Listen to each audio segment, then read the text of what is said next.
Hello friend, welcome back my YouTube channel. और आज मैं आपके लिए काफ़ी इंपॉर्टेंट चैप्टर लेकर आया हूँ, काफ़ी हेल्पफुल होने वाला है।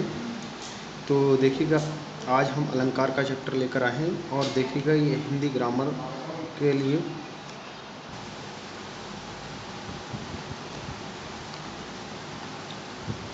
अलंकार को हम कहते हैं फिगर ऑफ स्पीच। क्या कहते हैं? Figure of speech.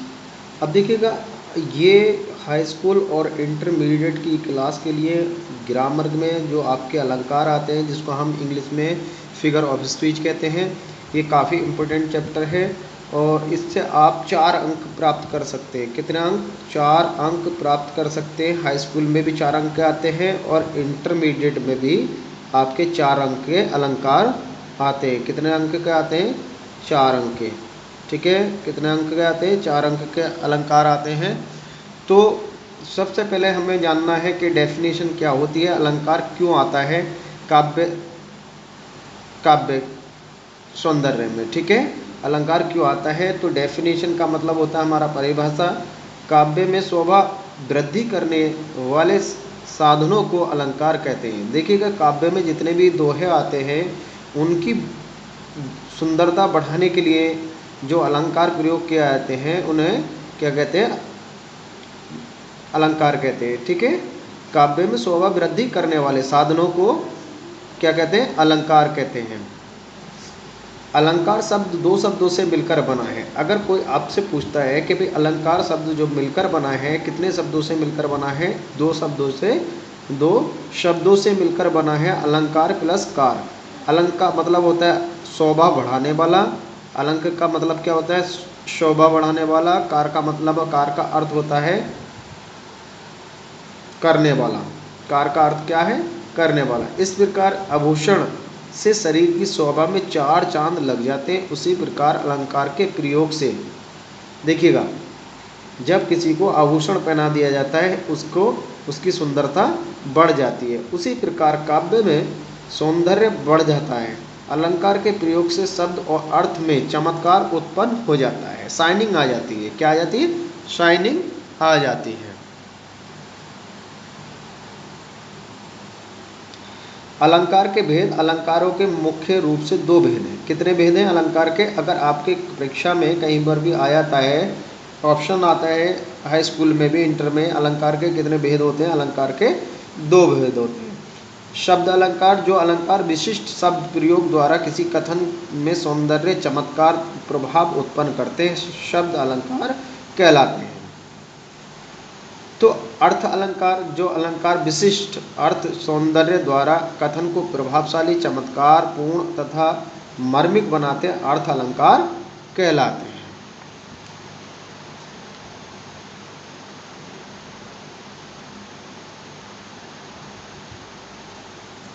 शब्द अलंकार के कितने भेद होते हैं? शब्द अलंकार के 3 भेद होते हैं। अनुप्रास अलंकार, यमक अलंकार, श्लेष अलंकार। अनुप्रास अलंकार देखिएगा, अनुप्रास अलंकार की हम डेफिनेशन देख लेते हैं। बहुत सिंपल डेफिनेशन बताने वाला एक लाइन में, और इसका उदाहरण भी आपको बहुत आसानी से बताने वाला हूँ। और एक बार पढ़ने में, एक बार देखने में आपको हमेशा के लिए याद रहेगा। अनुप्रास अलंकार, जब वाक्य में एक ही वर्ण से अधिक, एक वर्ण एक से अधिक बार प्रयोग किया जाए। जब एक वर्ण एक वर्ण एक से अधिक बार प्रयोग किया जाता है, उसे अनुप्रास अलंकार कहते हैं। जैसे रघुपति, राघव, राजा, राम। देखो, रा वर्ण की आवृत्ति आपकी देखो यहाँ 4 बार हो चुकी है, तो ये क्या है? अनुप्रास अलंकार है। तरनी, तनुजा, तट, तमाल, तरु, बहु, छाय।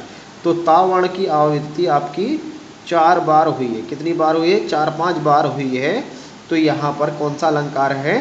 आपका अनुप्रास अलंकार है। उदाहरण, उक्त उदाहरणों में प्रथम में रा तथा द्वितीय में ता वर्ण का प्रयोग एक से अधिक बार हुआ है, इसलिए यहाँ पर अनुप्रास अलंकार है। यहाँ पर लेखक ने यहाँ पर आपको स्पष्टीकरण भी दे दिया है। क्या दिया है? स्पष्टीकरण। अब देखिएगा हम यमक अलंकार, जब कोई शब्द 2 या 2 से अधिक बार है। यहाँ सिर्फ वर्ण की बात है, यहाँ शब्द की बात है। तो यहाँ पर एक ही शब्द का अंतर है, वर्ण और शब्द का। अधिक बार है, किंतु प्रत्येक बार उसका अर्थ अलग अलग हो। यहाँ पर यमक अलंकार, वहाँ पर यमक अलंकार होता है। इन्होंने बताया जब कोई शब्द दो या दो से अधिक बार आए किंतु प्रत्येक बार उसका अर्थ अलग अलग हो या अर्थ भिन्न भिन्न हो, वहाँ पर यमक अलंकार होता है। अब इसका एग्जाम्पल हम जान लेते हैं। एग्जाम्पल क्या, उदाहरण क्या, हम कनक कनक ते सो गुनी मादकता अधिकाय, वा खाए सो बोराय, वा खाए बोराय जग पाए सो बोराय। ठीक है, तो यहाँ पर देखिएगा कनक कनक, देखिए एक जगह आपका सोना है और एक तरफ धतूरा। देखिएगा मैं इसका स्पष्टीकरण भी आपको दे देता हूँ। यहाँ कनक शब्द दो बार का प्रयोग हुआ है। कितनी बार प्रयोग हुआ है, किंतु प्रत्येक बार का अर्थ अलग अलग है। पहले कनक का अर्थ क्या है, सोना है, दूसरे कनक का अर्थ है धतूरा, इसलिए यहाँ पर यमक अलंकार है। अब तीसरा अलंकार हमारा आता है, third is figure of speech श्लेष अलंकार। जहाँ पर एक ही शब्द के अनेक अर्थ निकलें वहाँ पर श्लेष अलंकार होता है। जैसे रहीमन पानी राखी, बिन पानी सून, पानी गए न उबरे मोती मानस चून। ये किसका श्लेष अलंकार का मतलब एग्जाम्पल है, उदाहरण है। श्लेष का अर्थ होता है चिपकना। क्या होता है, श्लेष का अर्थ क्या होता है, चिपकना। यहाँ पर पानी शब्द के तीन अर्थ हैं, चमक, ठीक है, दूसरा प्रतिष्ठा, अतः यहाँ श्लेष अलंकार है। ठीक है, एक क्या है चमक, दूसरा प्रतिष्ठा, तीसरा क्या है जल, यहाँ पर श्लेष अलंकार है। इस तरीके से तीन अलंकार यहाँ पर कंप्लीट हो जाते हैं।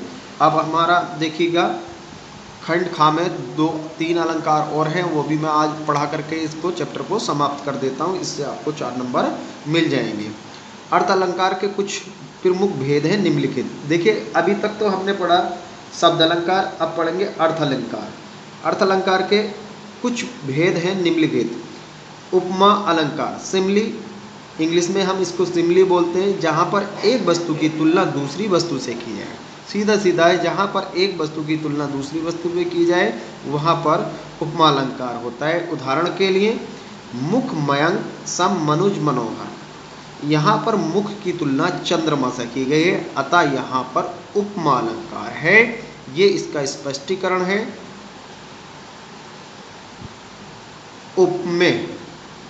उपमेय किसी वस्तु की कोई विशेषता बताना चाहता है तो उसे उपमेय कहते हैं। उपमान उस वस्तु की विशेषता बताते समय किसी दूसरी वस्तु से उसकी तुलना की जाए उसे उपमान कहते हैं।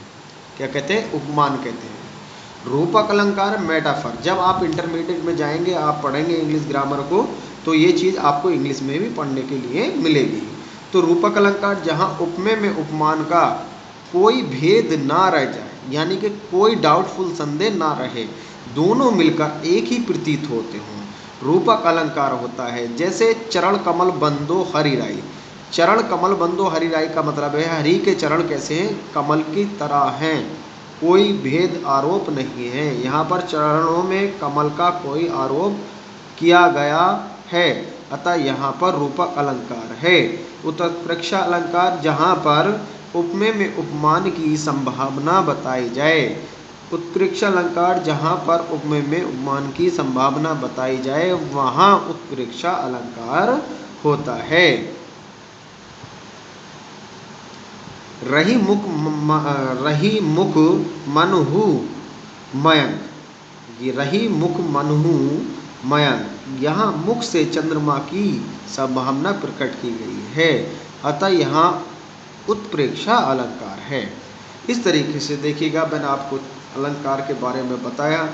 वीडियो अच्छी लगे तो लाइक कीजिएगा, चैनल को सब्सक्राइब कीजिएगा। मिलते हैं इस तरीके की वीडियो देखने के लिए, चैनल को सब्सक्राइब कीजिएगा। मिलते हैं अगली वीडियो में। Bye bye, thank you watching my video.